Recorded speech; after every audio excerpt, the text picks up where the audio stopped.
அனைத்து உறவுகளுக்கும் இந்த முத்துக்குமாரின் இனிய மாலை வணக்கம். இன்னைக்கு வந்து 26/2/2025 மாலை 3:30 மணி. இப்போ வந்து நம்ம என்ன பார்க்குறோன்னா, சயனோபாக்டீரியா அதாவது சாணப்பாசி கரைசல். நாட்டு மாட்டு சாணத்திலேருந்து பாசியை எடுத்து, அது கூட நம்ம மோர், இளநீர், நாட்டு சர்க்கரை இதெல்லாம் சேர்த்து நம்ம வந்து ஒரு விவசாயத்துக்காக, இயற்கை விவசாயத்துக்காக ஒரு உரம் தான் தயார் பண்ணுறோம். இந்த சயனோபாக்டீரியா அதாவது சாணப்பாசி கரைசல் வந்து என்ன பண்ணுதுன்னா, நல்ல மக்காத பொருட்களெல்லாம் மக்க வைக்குது. மண்ணை வந்து நல்லா பொதுபொதுப்பாக்குது.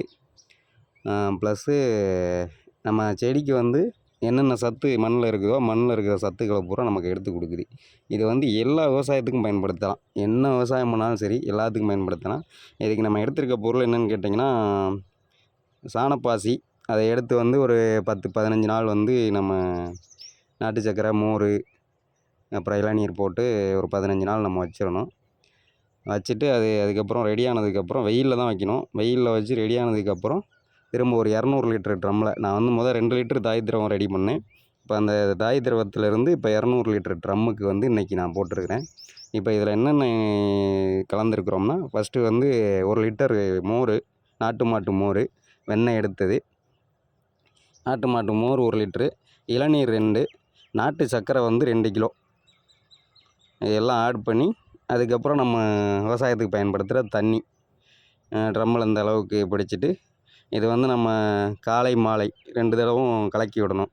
ஒரு 15 நாள், மேக்ஸிமம் வந்து ஒரு 15 நாள் வச்சு நம்ம யூஸ் பண்ணும்போது, நம்ம தண்ணி விடும்போது தண்ணியிலே விட்டுறலாம். ட்ரிப்லையும் விடலாம், சொட்டு நீர் வச்சுருந்தா ட்ரிப்பில் விடலாம். இல்லை நம்ம வாய்க்கால் பாசனம்னா வாய்க்கால்லே அப்படியே நம்ம தண்ணி பாயும்போது திறந்து விட்டுறலாம். இது வந்து எல்லா வகையிலையும் எல்லா விவசாயிகளுக்கும் ஈஸியான முறை தான். நம்ம வந்து ஒரு 30 நாளில் இதை தயார் பண்ணிடுறோம். இது நல்ல ஒரு ரிசல்ட்டு கொடுக்குது. நான் வந்து இப்போ மல்லிகைப்பூ, கனகாம்பரம், கொஞ்சம் வீட்டு தேவைக்காக கொஞ்சம் காய்கறிகள் கொஞ்சம் போட்டிருக்கிறேன்.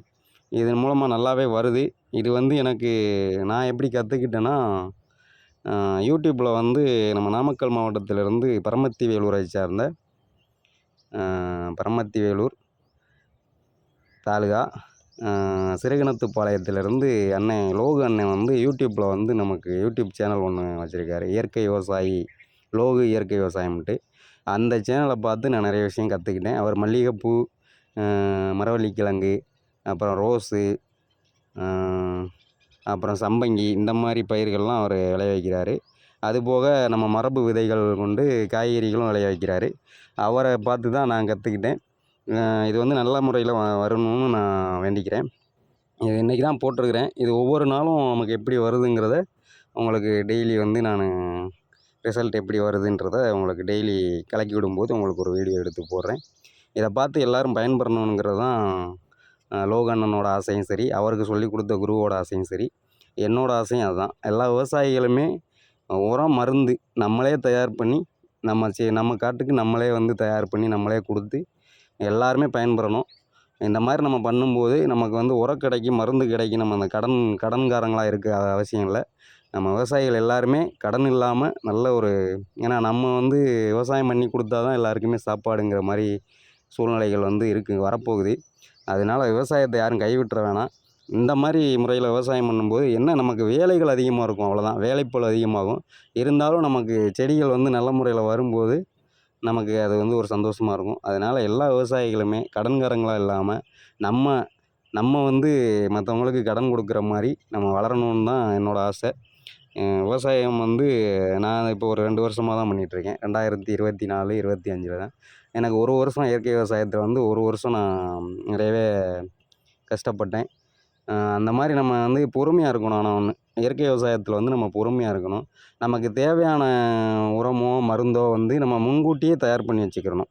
நம்ம ஒரு 15 நாள் விதைச்சி ஒரு 15 நாளில் நம்ம மருந்து கொடுக்கணும் அப்படின்னா, நம்ம அதை முன்கூட்டியே ரெடி பண்ணி வச்சு நம்ம மருந்து கொடுக்கணும். எல்லாம் பார்த்துக்குங்க. இந்த மாதிரி இது வந்து நமக்கு நிறைய வகையில் யூஸாக இருக்குது.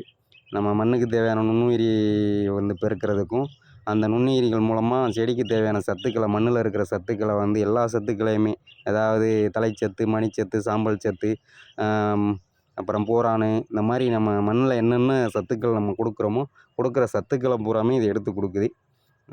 இதுலேயே அடுத்தாப்புல அண்ணன் வந்து என்ன பண்ணியிருக்காங்கன்னா மீன் அமிலம், அப்புறம் புண்ணாக்கு கரைசல், அப்புறம் நுண்ணூட்டத்துக்காக இலை கரைசல்கள், இந்த மாதிரி எல்லாமே அண்ணன் பண்ணியிருக்காரு. நான் இப்போ தான் சயனோபாக்டீரியா ரெடி பண்ணியிருக்கேன். இது எனக்கு சக்ஸஸ்ஃபுல்லாக வந்துருச்சுன்னா அதுக்கப்புறம் நான் வந்து அவர் செய்கிற மாதிரி ஒவ்வொரு விஷயங்களும் நான் இப்பயும் பண்ணிக்கிட்டு தான் இருக்கேன். எனக்கு ஒரு வருஷம் அந்த அளவுக்கு எனக்கு எதுவும் ஒரு வருஷம் நான் கஷ்டப்பட்டேன். அவர் சொன்ன மாதிரி எல்லா விஷயங்களும் பண்ணிக்கிட்டு தான் இருக்கேன். இப்போ எனக்கு இந்த வருஷத்துலேருந்து எனக்கு இப்போ கொஞ்சம் என்னோடய மல்லிகைப்பூ செடிகள்லாம் நல்லா வருது. மல்லிகைப்பூ, கனகாம்பரம்லாம் நல்லா பூக்குது. என்னோடய இடத்த மாற்றுறதுக்கு எனக்கு ஒரு வருஷம் ஆயிருச்சு. அதனால் பொறுமையாக இருக்கணும். நம்ம பொறுமையாக ஒரு வருஷம் நம்ம பொறுமையாக ஒரு வருஷமோ ஒரு 6 மாதமோ நம்ம இடத்த மாற்றுறதுக்கு பொறுமையாக இருந்துட்டோம்னா, அதுக்கப்புறம் நமக்கு வரவுகள் தான். நமக்கு செலவுகள் கிடையாது. நம்ம யாருக்கிட்டேயும் போய் கடன்காரனா நிற்க தேவையில்ல. யாருக்கிட்டேயும் நம்ம கையேந்தி அதாவதுங்க நிலம் வச்சிருக்கிறவன் கையேந்தி நிற்கிற நிலம வந்து என்னைக்கு மாறும்னு தெரியல. நம்ம மாற்றணும் அத. அவ்வளோதான். விவசாயிகள் வந்து இயற்கை விவசாயத்துக்கு மாறுங்கன்னு சொல்லலை. எந்த விவசாயம் பண்ணாலும் இந்த மாதிரி சின்ன சின்ன விஷயங்கள் நீங்கள் பண்ணுங்கள். நீங்கள் ரசாயன விவசாயமே பண்ணாலுமே இது வந்து நம்ம சிம்பிளாக பண்ணக்கூடியது. இது நம்ம ஒரு தடவை பண்ணி வச்சுட்டோம்னா இதிலேருந்தே நம்ம ஒரு 1 லிட்டர் 2 லிட்டர் எடுத்து இந்த தாய் திரவத்தையே நம்ம வந்து யூஸ் பண்ணது போக ஒரு 5 லிட்டர் எடுத்து வச்சுட்டு திரும்ப மறுபடியும் ஒரு 200 லிட்டர் ட்ரம்மில் அந்த தாய் திரவத்தை ஊற்றி திரும்பி ஒரு 2 கிலோ சர்க்கரை மட்டும் போட்டால் போதும். அதுக்கப்புறம் நமக்கு வேறு செலவெல்லாம் இல்லை. 2 கிலோ சர்க்கரை தான் செலவு. இது ஒவ்வொரு வாட்டியும் நீங்கள் தண்ணி விடும்போதெல்லாம் எல்லா நேரமும் பாசனத்தை விடலாம். அதனால் இதை பார்த்து எல்லோரும் பயன்பெறணும்னு நான் கேட்டுக்கிறேன். நன்றி.